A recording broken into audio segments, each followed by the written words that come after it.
আজ আমি বিয়েবাড়ির স্টাইলে কাতলা মাছের কালিয়া তৈরি করব বা ঝোল তৈরি করব।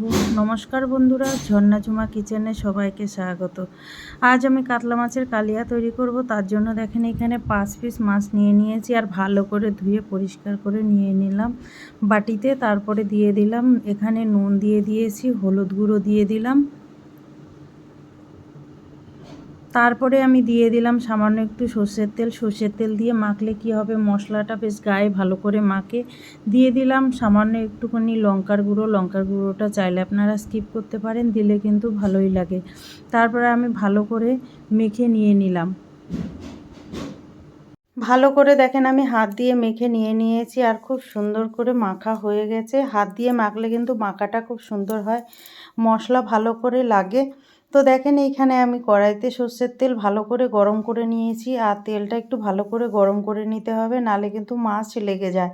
তার জন্য আমি কড়াইতে ভালো করে সর্ষের তেল গরম করে নিয়ে নিয়েছি। তারপরে মাছগুলো দিয়ে দিয়েছি, যেহেতু মাছের পিসগুলো বড় তাই জন্য আমি 2 পিস করে ভাজছি। তো উল্টে পাল্টে দেখেন মাছ আমি ভেজে নিচ্ছি, আর এদিকে মাছ ভাজা হতে থাক। ততক্ষণে আমি একটা মশলা তৈরি করে নেব। বাটি নিয়ে নিলাম, বাটিতে দিয়ে দিলাম হলুদ গুঁড়ো, লঙ্কা গুঁড়ো, কাশ্মীরি লঙ্কা গুঁড়ো, ঝালটা আপনাদের পছন্দ মতো দেবেন, দিয়ে দিলাম ধনে গুঁড়ো। তারপরে জল দিয়ে মশলাটা তৈরি করে নেব।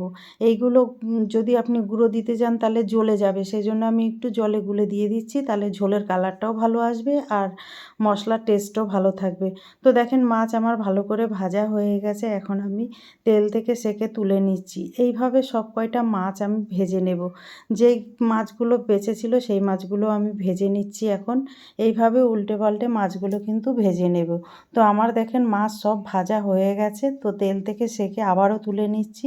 ফোড়নে দিয়ে দিলাম তেজপাতা, গোটা জিরে, আর দিয়ে দেব শুকনো লঙ্কা।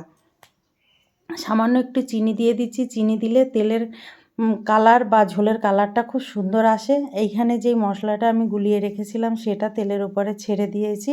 তারপরে এইটা কষাতে থাকবো, আর দিয়ে দিলাম দেখেন এখানে দু কোয়া রসুন আর সামান্য একটু পেঁয়াজ বেটে নিয়েছি দিয়ে দিলাম, আর আদা আর জিরা বেটে নিয়েছি সেই মশলাটাও দিয়ে দিলাম।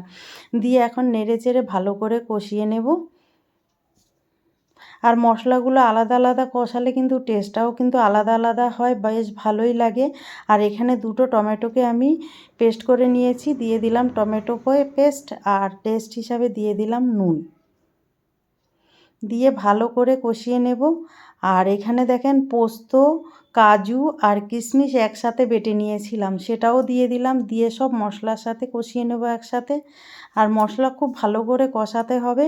বাটি ধোয়া জল দিয়ে দিলাম, যতক্ষণ না মশলা থেকে তেল রিলিজ করে ততক্ষণ কিন্তু মশলা কষাতে হবে।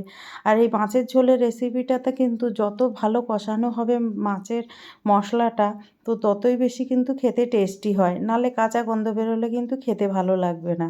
তো দেখেন আমার এখানে মশলা ভালো করে কষানো হয়ে গেছে, মশলা থেকে তেলও রিলিজ করে দিয়েছে। তো আমি এখানে দেখেন পরিমাণ মতো জল দিয়ে দিলাম, যেহেতু আমি কালিয়া তৈরি করব বেশি ঝোল দেব না, তো আমি আমার পরিমাণ মতো দিচ্ছি, আপনারা আপনাদের পরিমাণ মতো দেবেন। তারপরে ঝোলটা ভালো করে ফুটে গেছে দেখেন, এখন আরেকটু নেড়ে দিলাম ঝোল। নাড়ার পরে দেখেন ফুটন্ত ঝোলের মধ্যে আমি ভাজা মাছগুলো দিয়ে দিচ্ছি, একে একে সব কয়টা মাছ আমি দিয়ে দিলাম। ঝোলে দেওয়ার পরে মাছ আরেকটু আমি নেড়েচেড়ে ঝোলের সাথে মিশিয়ে দেব, তারপরে একটু ভালো করে ফুটিয়ে নেব, 5 মিনিটের জন্য ফুটিয়ে নেব। তো দেখেন মাছের ঝোলটা কিন্তু গাঢ় হয়ে গেছে, এখন এর মধ্যে আমি দিয়ে দেব গরম মশলা গুঁড়ো। গরম মশলা গুঁড়ো দিয়ে দিয়েছি, আর দিয়ে দিলাম ঘি। তো দেখেন আমার মাছের ঝোলে তৈরি হয়ে গেছে। তো আমার এই রেসিপিটা যদি আপনাদের ভালো লাগে তাহলে আমার চ্যানেলটাকে সাবস্ক্রাইব করবেন, লাইক করবেন, কমেন্ট করবেন, লাইক কমেন্ট করে পাশে থাকবেন, শেয়ার করবেন। তো আমি যেইভাবে মাছের ঝোল বানিয়েছি এইভাবে আপনারা বানিয়ে খেয়ে কমেন্ট করে আমাকে জানাবেন। তো ভিডিওটা দেখার জন্য আপনাদের কিন্তু ধন্যবাদ। তো আমি প্লেটে নিয়ে নিয়েছি, তো দেখেন, থ্যাংক ইউ।